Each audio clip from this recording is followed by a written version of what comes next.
Hi friends, पहले मैंने एक वीडियो बनाया था जिसमें इस ट्रांसफार्मर को डीसी में कन्वर्ट किया था इस रेक्टिफायर के द्वारा। और यहाँ पे ये कैपेसिटर लगा हुआ था इसे प्योर डीसी बनाने के लिए।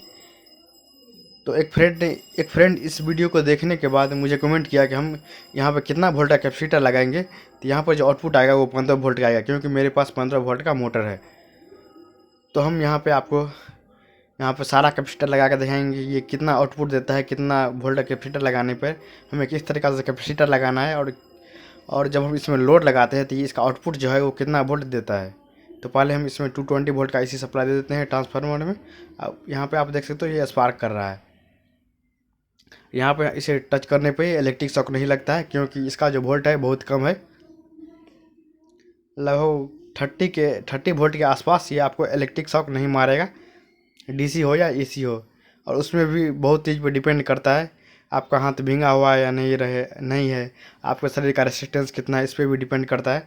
और कभी कभी आप इसे भी छू के या नंगे पाँव ज़मीन पे रहोगे, इसमें भी कभी कभी इलेक्ट्रिक शॉक लगता है। अब हम आपको इसका वोल्ट चेक करके दिखा देना है। यहाँ पर जो आउटपुट वोल्ट आएगा वो एसी आएगा। यहाँ पर जो देख सकते हो 18.29 वोल्ट आ रहा है एसी में। तो चलिए अब हम यहाँ पर रेक्टिफायर लगाएंगे और इसे डीसी में कन्वर्ट करेंगे। और कभी कभी यहाँ पे जो वोल्ट आएगा इससे ज़्यादा भी आ सकता है, इससे कम भी आ सकता है। इसके इनपुट वोल्ट पे डिपेंड करता है। इसका इनपुट वोल्ट फ्लक्चुएट करेगा तो इसका आउटपुट वोल्ट भी फ्लक्चुएट करेगा। ये जो आप देख रहे हो ये मेरा रेक्टिफायर है, और ये जो रेक्टिफायर है 4 डायोड मिलकर बनाया गया है। तो चलिए पहले हम अपने सोल्डिंग आयरन को 220 वोल्ट इसकी सप्लाई दे देते हैं ताकि ये गर्म हो। मेरा जो सोल्डिंग आयरन है वो हीट हो रहा है, तब तक मैं आपको इस कैपेसिटर ये रेक्टिफायर के बारे में थोड़ा सा कुछ बता देता हूँ। ये जो है रेक्टिफायर वो आप सिंगल डायोड से भी बना सकते हो यहाँ, लेकिन यहाँ पे ब्रिज रेक्टिफायर बनाया गया है 4 डायोड की मदद से। तो यहाँ पे आप ऊपर का जो 2 पॉइंट देख रहे हो, यहाँ पे 2 होल है, उसमें हम इनपुट देंगे। आप यहाँ पे कितना भी इनपुट वोल्ट दे सकते हो, 230 वोल्ट भी दे सकते हो। और फिर यहाँ पर जो 2 पॉइंट है यहाँ पे आउटपुट आएगा डीसी में आएगा, लेकिन यहाँ पर जो डीसी आउटपुट आता है वो प्योर डीसी नहीं आ पाता है। इसीलिए हमें इसे प्योर डीसी बनाने के लिए यहाँ पर कैपेसिटर लगाना पड़ता है। कभी कभी 1-2 कैपेसिटर से ये प्योर डीसी नहीं बन पाता, इसीलिए हमें यहाँ पे इसे फिल्टर करने के लिए, इसे प्योर डीसी बनाने के लिए 2-3 कैपेसिटर लगाना पड़ता है, और दूसरा टाइप का भी आप कैपेसिटर लगाना पड़ जाता है यहाँ पर। तो चलिए पहले हम इसमें इनपुट सप्लाई दे देते हैं। पहले देखते हैं मेरा जो सोल्डिंग आयरन हुआ हीट हुआ है या नहीं हुआ है। अभी मेरा जो सोल्डिंग आयरन हीट नहीं हुआ है, अभी ये इसमें सोल्डिंग नहीं हो पा रहा है। एसी को डीसी बनाने के लिए हमें रेक्टिफायर का ज़रूरत पड़ता है, और ये रेक्टिफायर किस तरीक़ा से बनाया जाता है इस वीडियो का लिंक इस वीडियो के डिस्क्रिप्शन में मिल जाएगा, आप वहाँ से जाकर देख सकते हो। उसमें बड़ी आसानी से बताया गया है कि किस तरीक़ा से हम रेक्टिफायर बना सकते हैं 4 डायोड की मदद से। आप सिंगल डायोड से भी बना सकते हो, लेकिन उसमें बहुत सारा लॉस होता है, इसीलिए हम ब्रिज रेक्टिफायर बनाते हैं, और इसमें एनर्जी लॉस बहुत ही कम होता है। अभी ये जो मेरा सोल्डिंग आयरन है ये हीट हो चुका है, और यहाँ पे जो ये वायर है ये भी सोल्डिंग हो चुका है। चलिए देखते हैं फिर से सोल्डिंग करके। ये जो है एक वायर सोल्डिंग हो चुका है इसके इनपुट का। अब हम इस ट्रांसफार्मर का जो आउटपुट का जो ब्लैक वायर है उसे भी हम यहाँ पे सोल्डिंग करते हैं। ट्रांसफार्मर का जो आउटपुट आता है वो एसी आता है, इसीलिए यहाँ पे डीसी और मतलब कि निगेटिव और पॉजिटिव का कोई मतलब नहीं है। आप किसी भी वायर को किसी में लगा सकते हो। चलिए अब हम यहाँ पे इसका आउटपुट वोल्ट चेक करते हैं। इसका जो आउटपुट वोल्ट आएगा वो डीसी आएगा, इसीलिए हम डीसी पे डाल देते हैं। इस मल्टीमीटर का फंक्शन बटन को दाबने पर ये खुद ब खुद डीसी में कन्वर्ट हो जाता है। यहाँ पे आप देख सकते हो यहाँ पर जो डीसी में है 17.96, यहाँ पर कुछ वोल्ट ड्रॉप हुआ है। ये जो डायोड यहाँ पर लगा है वो अपने अंदर कंज्यूम कर रहा है कुछ वोल्ट, इसीलिए यहाँ पर इसका वोल्ट नीचे कम हो रहा है। और यहाँ पे आप देख सकते हो डीसी करने के बाद जब अल्टरनेटिंग वोल्ट में जब हम इसका वोल्टेज चेक करते हैं तो इसका जो वोल्ट है वो फ्लक्चुएट कर रहा है, मतलब कि यहाँ पर जो वोल्टेज आ रहा है वो थोड़ा सा एसी भी आ रहा है और डीसी भी आ रहा है। इसे हम पल्सेटिंग डीसी कहा जाता है, इसे पल्सेटिंग डीसी कहा जाता है। आप यहाँ पर वोल्टेज देख सकते हो 18 वोल्ट आ रहा है। तो चलिए अब हम यहाँ पर 2-3 कैपेसिटर लगा के देखते हैं। यहाँ पर मेरे पास 16 वोल्ट का कैपेसिटर है।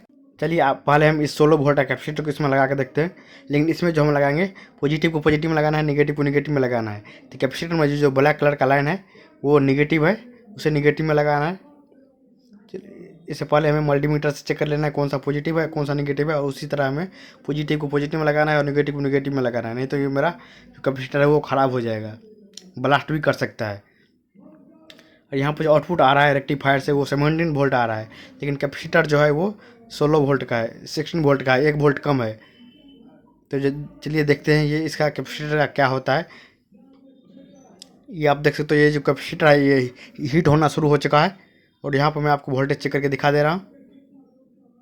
ये इसी पे इसीलिए फ्लैक्चुएट कर रहा था, अब हम डीसी पर दे दिए तो ये 19 वोल्ट यहाँ पे शो हो रहा है, 18 वोल्ट, ये कम हो रहा है धीरे धीरे वोल्ट। ये आप देख सकते हो, ये बहुत ही ज़्यादा हीट हो चुका है, ये जो कैपेसिटर है बहुत ही ज़्यादा हीट हो चुका है। तो चलिए अब हम इसे खोल के देखते हैं इसके अंदर क्या हो चुका है, मतलब क्या हुआ है। कभी भी हम कैपेसिटर में जो इनपुट वोल्ट जो डालेंगे उससे कम वोल्ट का डालना है, यानी कि जितना वोल्ट का कैपेसिटर है उससे कम वोल्ट ही उसमें हम इनपुट हमको डालना है, नहीं तो वो मेरा कैपेसिटर जो है वो ख़राब हो जाएगा। ये आप कैपेसिटर देख सकते हो, ये बहुत ही ज़्यादा गर्म हो चुका है, और यहाँ पे इसके ऊपर वाले पॉइंट पर देखो ये फट गया है, इसकी या तो इसके पीछे मतलब कि फट ब्लास्ट कर जाएगा, या फिर इसके ऊपर वाले पॉइंट पर ये ब्लास्ट हो जाएगा। आप इस कैपेसिटर के ऊपर वाले पॉइंट पर देख सकते हो, यहाँ पे ये वायर लगा हुआ है, वहाँ पर वो फट गया है थोड़ा सा। जब इसमें ज़्यादा इनपुट वोल्ट देंगे तो ये खुद ब खुद ये ख़राब हो जाएगा। चलिए अब हम इस कैपेसिटर को हटाते हैं और हम दूसरा कैपेसिटर लगाते हैं ज़्यादा वोल्ट का। इससे हमें एक बात पता चला कि कैपेसिटर में जब भी हम इनपुट वोल्ट डालेंगे तो वो जितना वोल्ट का है उसे कम ही वोल्ट डालना है हमें इनपुट। पहले हम इस कैपेसिटर को लगाते हैं, ये जो है 24 वोल्ट का कैपेसिटर है। तो चलिए पहले इसे हम लगाते हैं, ये 100 माइक्रोफैराड का है। ये माइक्रोफैराड से कोई फ़र्क नहीं पड़ेगा लेकिन हमें वोल्टेज से फ़र्क पड़ेगा। जितना वोल्ट का कैपेसिटर है उससे कम ही इनपुट वोल्ट डालना है। ये जो मेरा कैपेसिटर है, अब ये मेरा कैपेसिटर जो है ये ख़राब नहीं होगा। तो चलिए ये जो है इसमें कनेक्ट हो चुका है, पॉजिटिव में पॉजिटिव और नेगेटिव में नेगेटिव। अब हम इसका वोल्टेज चेक करते हैं। आप यहाँ पर देख सकते हो, यहाँ पर जो वोल्ट है वो बढ़ चुका है। इनपुट वोल्ट जो है रेक्टिफायर का वो 17 वोल्ट आ रहा था, लेकिन अभी जो है ये 23 वोल्ट शो हो रहा है मल्टीमीटर में, यानी कि 24 वोल्ट के आसपास हो रहा है ये। और डीसी में जब हम इसे चेक करते हैं तो ये अभी भी ये फ्लैक्चुएट कर रहा है, अभी भी ये जो है प्योर डीसी नहीं हो पाया है। इसमें हमें और कैपेसिटर लगाना होगा इसे फिल्टर करने के लिए। और इसका जो वोल्ट है 23 वोल्ट इसीलिए हो चुका है क्योंकि ये जो कैपेसिटर है वो 25 वोल्ट का है। तो 25 वोल्ट का जब हम इसमें इनपुट डालते हैं तो ये जो कैपेसिटर है वो खुद चार्ज हो जाता है, और उसका जो वोल्ट है वो शो करने लगता है। ये आप देख सकते हो, ये 18 वोल्ट है इसका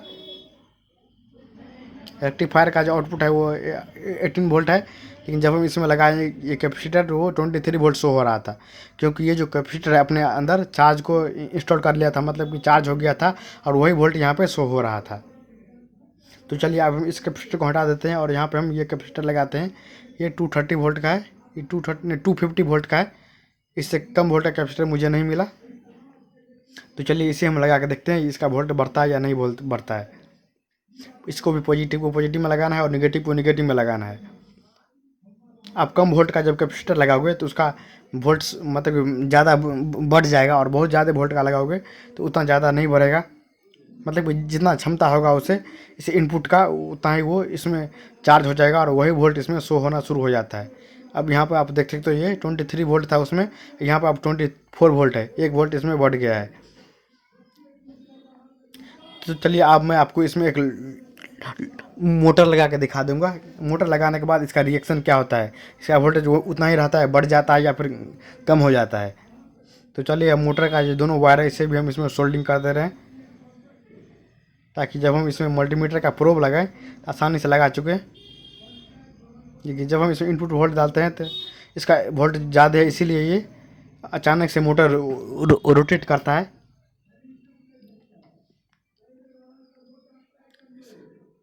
इसे हमें अच्छे तरीके से सोल्डिंग कर लेना है। ये अभी जो मेरा मोटर है वो घूम रहा है।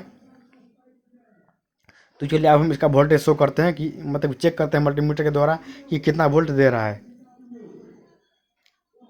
यहाँ पे आप वोल्टेज देख रहे हो 19 वोल्ट शो हो रहा है,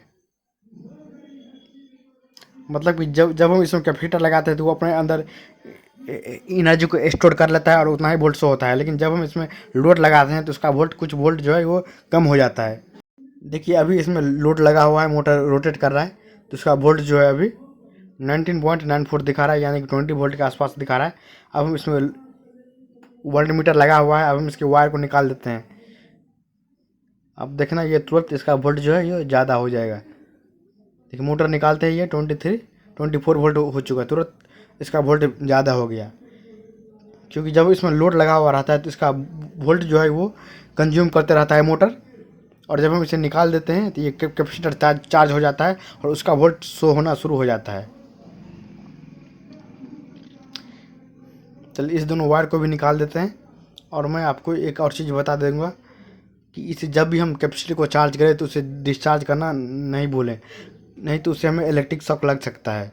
ये कम वोल्ट का कैपेसिटर है इसीलिए हमें, और इसमें जो कैपेसिटर में जो एनर्जी स्टोर हुआ है वो बहुत ही कम हुआ है, इसीलिए हमें इलेक्ट्रिक शॉक नहीं लगता है इससे। लेकिन यदि आप ज़्यादा वोल्ट का कैपेसिटर इसमें लगाओगे और उसमें ज़्यादा एनर्जी स्टोर हो जाएगा, आप दोनों वायर को जब टच करोगे उसमें आपको आसानी से इलेक्ट्रिक शॉक लग सकता है। देखो इसी तरीक़ा से आपको जब हम इसे हटाए इससे तो हमें दोनों वायर को आपस में शॉर्ट कर देना है ताकि वो डिस्चार्ज हो जाए। गाइस यदि आपको मेरा वीडियो पसंद आता है तो वीडियो को लाइक कर देना और मुझे सपोर्ट करना, और ऐसे ही टेक्निकल वीडियो को देखने के लिए आप हमारे चैनल को सब्सक्राइब कर सकते हो। धन्यवाद।